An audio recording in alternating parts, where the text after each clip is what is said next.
Hey everyone. Today I'm going to be exploring the topic of human capital versus financial capital. My brother John Peralta CFA introduced me to this concept.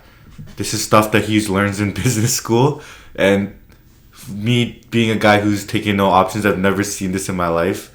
So I thought it was pretty interesting because this is stuff that I thought about, but I never put it into words and terms. But he go follow my brother. He knows all the graphs. You talk about some concept in real life, he can pull out a graph that he just found. I don't know how he knows all these graphs. He listens to a lot of YouTube and podcasts too, which probably helps with that. So, human capital and what's human capital and financial capital? So, human capital and financial capital are two distinct types of resources used by individuals, organizations, and economies to generate value. Here's a breakdown of their differences. Human capital represents the knowledge, skills, experiences, creativity, health, and abilities of people. It is intangible and tied directly to individuals.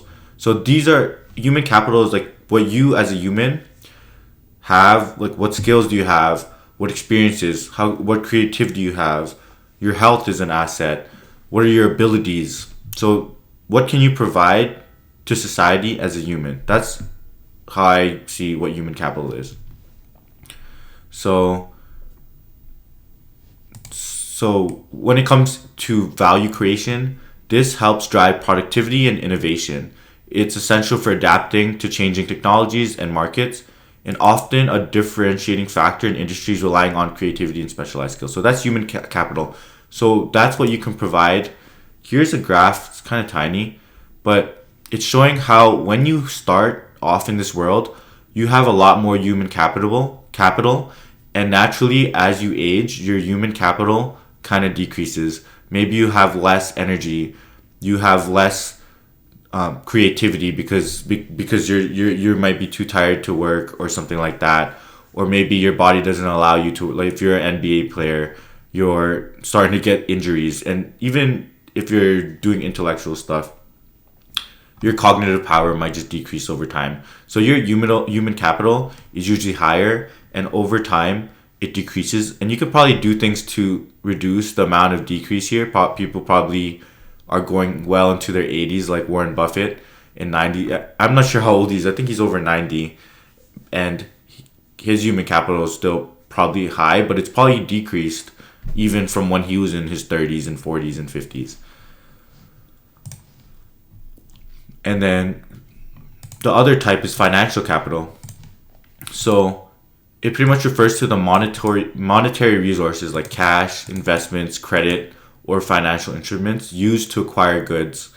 So financial capital is purely what it means. Like what money do you have? What assets do you have? So most people on the average case, let's say you start your life with a lot of human capital and you pretty much have no financial capital. You're just a kid and you don't have any money. So yeah, pretty much the reason I'm talking about this is because I have people who ask me, they'll be like 16 or 17 or 18. Even if you're 25, you're still young, and they might have worked a normal job and saved up like $5,000, $10,000, maybe $20,000, and they'll ask me, how should I invest my money?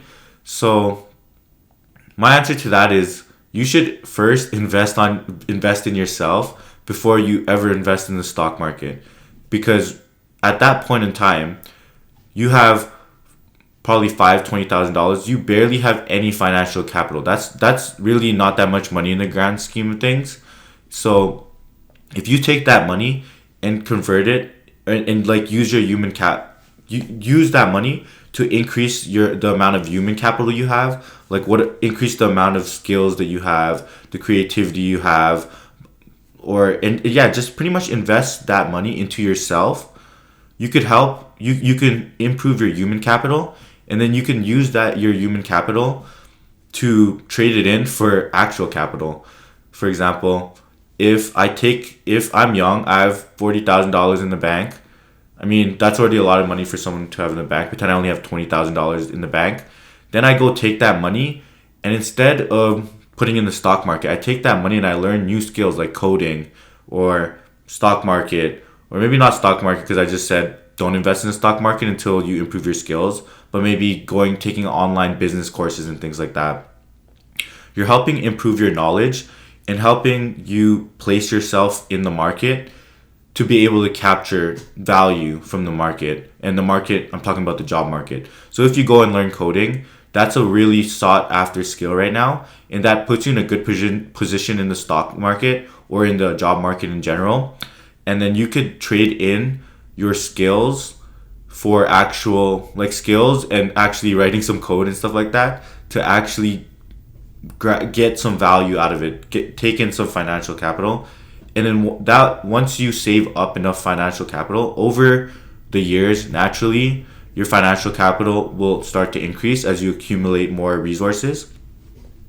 Then you can start investing that into the stock market and help offset some of the losses in your human capital as you tend to age.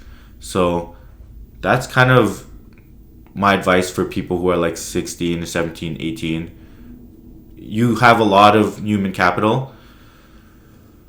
Like even in that phase, your human capital can increase. You can go to school and learn a lot of new things. You can meet some people who are going to teach you a lot of things in this world that are important and that will help you gain a lot of financial capital in the future. You can network a lot better because you're just in school. You're just meeting tons of people. So focus on increasing your human capital and then figure out a way to convert your energy and skills as a human being into financial capital, because obviously in this world you kind of need some financial capital to be well off and to be comfortable. So yeah, don't focus so hard on optimizing so hard on increasing your financial capital right away. That's going to naturally increase as you work over the years. You're going to work like a 40 to 50 year career.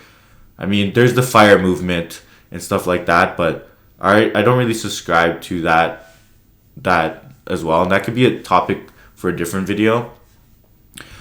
But yeah, that would be. Let's see more about what the notes that I have here. So here's how human capital and financial capital change over time.